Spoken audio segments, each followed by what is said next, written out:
Salam sehat, bertemu dengan saya kembali, Wira. Pada kesempatan yang baik ini saya ucapkan Dirgahayu Republik Indonesia yang ke-75.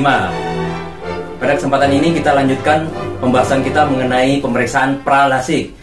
Video saya sebelumnya itu sudah membahas mengenai persiapan lasik ya. Jadi lasik itu indikasinya apa, kontraindikasi apa, persiapan sebelum lasik atau harus apa ya. Sekarang kita pemeriksaan pra-lasiknya atau screeningnya. Sering pasien bingung, ini apa yang bedanya lasik apa pra-lasik ini bagaimana? Jadi sebelum lasik dilakukan harus dilakukan pemeriksaan screeningnya, pra-lasiknya. Karena apa? Tidak semua orang, tidak semua kandidat, tidak semua pasien boleh lasik. Ada persyaratannya sehingga harus diperiksa secara lengkap. Nah, kalau ada pasien datang mau lasik, yang pertama dilakukan apa? Dokter akan ngajak ngobrol dulu. Ngobrol, kenapa masnya, mbaknya pengen lasik, motivasinya apa? Tujuannya apa? Karena tujuannya macam-macam ya. Ada yang emang ya kacamatanya terlalu tebal pengen lepas aja, atau tidak terlalu besar tapi bosan nggak suka pakai kacamata karena saya suka olahraga misalnya ya. Motivasinya macam-macam. Kemudian kita tanya penyakit-penyakit yang ada di mata, gimana mas, ada penyakit apa sebelumnya, sering matanya merah nggak, sering keluar kotoran nggak, ada trauma dulu, pernah benturan, pernah luka, pernah apa gitu kita tanya. Terus ada penyakit-penyakit lain nggak di luar mata, misal ada diabetes, walaupun muda ya sekarang banyak ya, diabetes ada, kemudian autoimun, ada lupus segala macam. Ya kalau ragu-ragu, misalnya ada sih orang tua diabetes tapi saya nggak pernah periksa, ya kita harus nanti lakukan pemeriksaan penunjang ya, buktikan bahwa memang tidak diabetes. Demikian juga autoimun, ya bapak ada autoimun atau orang tua ada autoimun, saudara autoimun, saya nggak tahu, nggak pernah periksa, ya kita harus periksa ya, baik secara fisik maupun nanti periksa penunjang lab misalnya ya. Kemudian setelah ngobrol-ngobrol anamnesis ya, oke, nggak ada masalah, kita bisa lanjut ke pemeriksaan fisiknya. Mulai dari mana? Kita mulai dari, saya lihat dulu, lihat anatomis matanya, dilihat dari bulu mata, kelopak mata, konjungtiva namanya, setelah putih-putihnya itu, yang hitam-hitam korneanya, yang bening, benar bening nggak, irisnya, lensa matanya bagaimana. Kalau ada sesuatu kita diskusikan dulu sebelum lanjut pemeriksaan berikutnya. Loh mas, ini ada korneanya, ini bekas luka dulu ya, ini kenapa dulu kok ada bekas lukanya? Wah, kalau begini bahaya lasik. Jadi kalau ada sesuatu di kornea itu sering-sering membatalkan lasik. Misalnya pernah bekas luka itu garis atau bulatan, atau pernah bekas infeksi sudah sembuh walaupun itu bisa menghalangi lasik lah, karena lasik jadi tidak mulus jalannya atau membahayakan, malah flapnya jadi berkerut atau flapnya tidak bisa terangkat ya. Jadi harus clear, harus sehat matanya. Nah, kalau nggak bisa dilasik ya mungkin harus dengan teknik lain, kita harus pikirkan ya.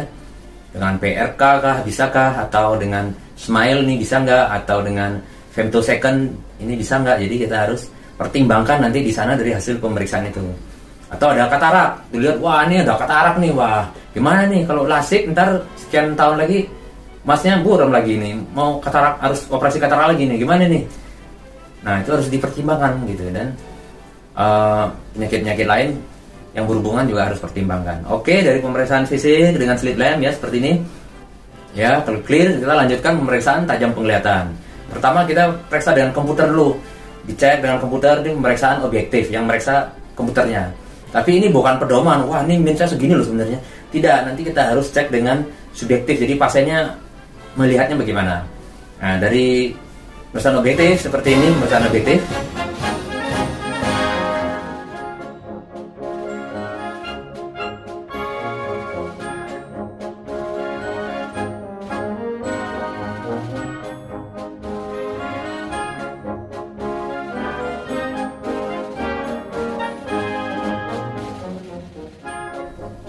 Selain itu kita langsung pemeriksaan kelempungan kornea atau keratometri. Biasanya kita jadi satu pemeriksaan refraksi dan keratometri jadi satu alat ya.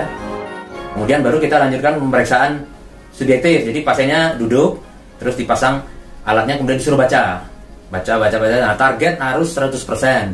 Kalau tidak 100%, kita cari masalahnya. Kenapa pasien tidak full penglihatannya, tidak 100%. Tidak 6/6, tidak 20/20, atau tidak 1/0 ya istilahnya. Kenapa? Harus dicari tahu. Kalau ada penyakitnya ya harus diobatin dulu. Wah ternyata saraf matanya ada masalah, ya diobatin ya.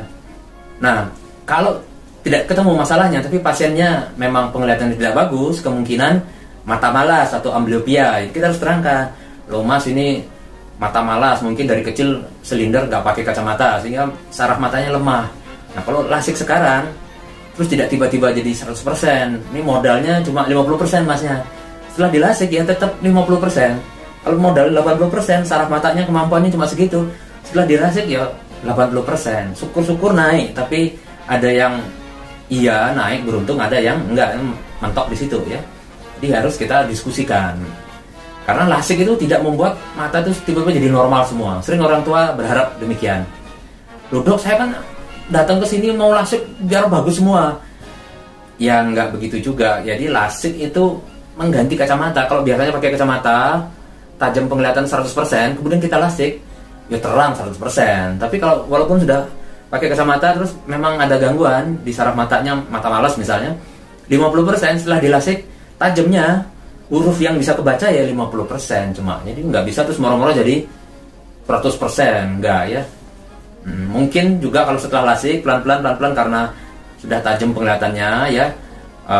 Kalau dulu pakai kacamata tapi jarang-jarang, sekarang pakai LASIK ya, jadi terang terus penglihatannya, sarafnya makin sensitif itu mungkin ya. Tapi yang jelas setelah LASIK sebulan sampai 3 bulan pertama ya memang burem ya, sesuai dengan berapa ukuran kacamata sebelumnya ya kan. Jadi jangan minta habis di LASIK terus jadi bagus 100% karena mau ke kedinasan ini matanya jelek, mau di LASIK biar normal ya nggak bisa ya. Jadi kalau pengen masuk ke dinasan, kalau dari SMP harus pakai kacamata, dari SD harus pakai kacamata, pakai dulu sampai umurnya siap di LASIK. Jangan mengharapkan LASIK nantinya, wah gampang nanti di LASIK nggak usah pakai kacamata dulu.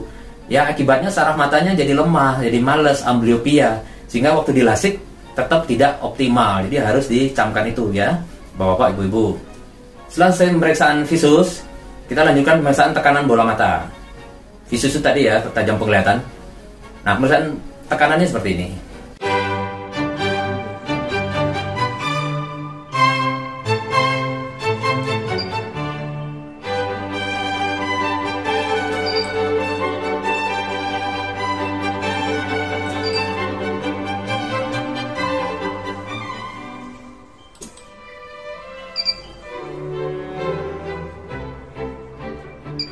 Ini mata itu kayak bola, kayak ban, itu ada tekanan tertentu 10 sampai 20 mm air reksa satuannya.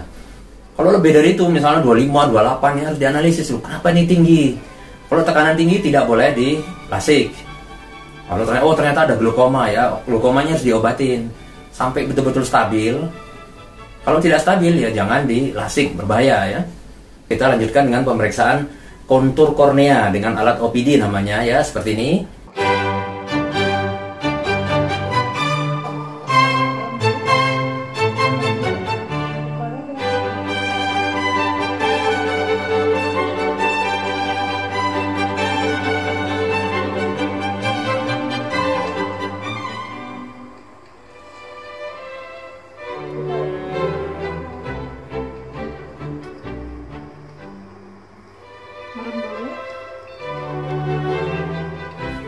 Yaitu akan dianalisis oleh alatnya, kontur korneanya bagus apa tidak.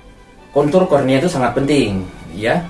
Apakah penderita itu atau pasien itu bisa dilasik apa enggak, seringkali ditentukan oleh kontur kornea. Misalnya ada keratokonus, itu tidak bisa dilasik. Jangan, saya pasien walaupun maksa saya enggak anjurkan dan saya tidak akan kerjakan. Ini berbahaya. Selanjutnya setelah diperiksa OPD, diperiksa air matanya. Air matanya dihitung. Jadi cek air matanya seperti ini hitungnya. Nah itu pasien itu disuruh nangis seolah ya. Pasien disuruh nangis, diukur nangisnya berapa panjang. Kalau di atas 10 mm itu berarti normal, nggak ada masalah. Tapi kalau kurang kita harus analisis, kenapa air matanya kurang. Karena kalau di LASIK nanti tambah kering ya. Jadi kalau air mata kurang kan kering tuh. Kalau di LASIK lagi tambah kering, nanti nyiksa dan sembuhnya nggak bagus. Sembuhnya tidak bagus. Nanti buram ya, terus nyeri segala macam. Jadi harus air matanya harus cukup, harus bagus ya. Jadi kalau ada mata kering, saya tunda dulu biasanya.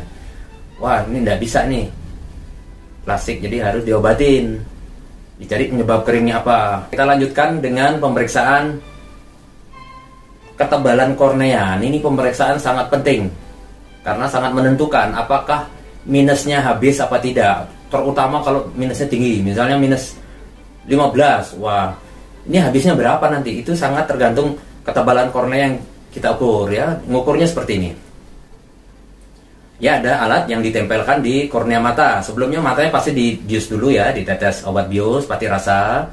Nah kemudian alatnya ditempel sana atas, nah, ini kelihatan ukurannya berapa ya. Pasien harus tenang, nggak boleh lirik gitu ya, tenang, santai aja, dan tidak terlalu terasa karena sudah dibius. Nanti ketemu berapa ketebalan korneanya, nanti kita analisis nanti di final fitnya. Misalnya walaupun minnya kecil, misalnya min 6, ternyata korneanya tipis banget, jadi sering nggak bisa habis ya.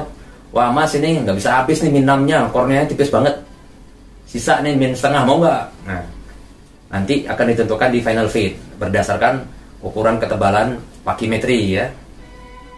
Nah setelah tekanan bola mata oke, bagus, kita lakukan pemeriksaan pupil lebar atau akomodasi mata pasien itu dilumpuhkan dengan tetesin obat.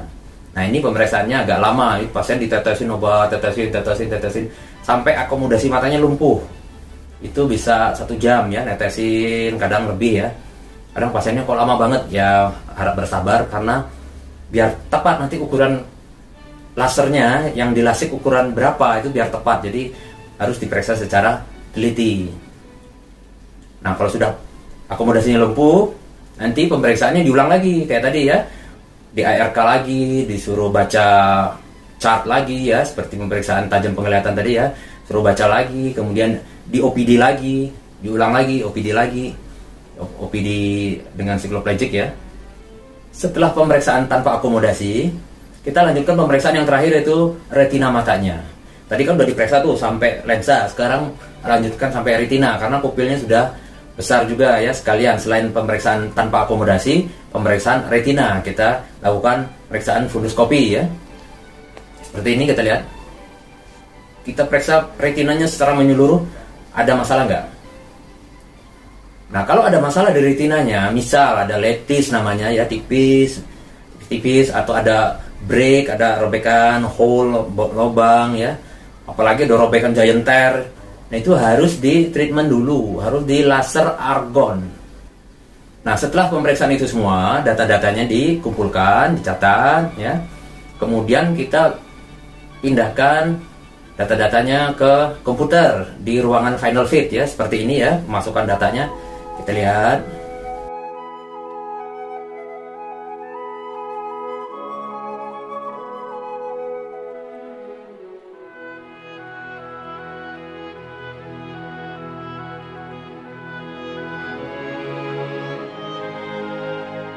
Nah ini ditentukan ya, kontur korneanya bagaimana, topografinya itu sehat apa tidak, ada kontraindikasi lasik apa tidak, misalnya ada keratokonus, penipisan di bagian pinggir, pelusid misalnya ya, itu tidak dianjurkan lasik ya, kontraindikasi lasik ya. Jadi sering memang pasien kecewa, tapi ya bagaimana, memang kondisi matanya nggak bagus, jadi jangan dipaksakan. Kalau bagus, oke, kita simulasikan, kita masukkan datanya, ketebalan kornea berapa, kelengkungan kornea segala macam ya, minusnya berapa, silinder berapa, dimasukkan, klik. Nah, habis apa tidak? Nah, dengan menyisakan kornea itu tidak boleh dihabisin ya, minimal ada sisa 250 mikron. Nah demikian apa yang diperiksa dan dilakukan pada pemeriksaan pralasik atau screening lasik ya, sehingga informasi ini berguna bagi teman-teman yang ingin lasik ya. Demikian, semoga bermanfaat. Salam sehat.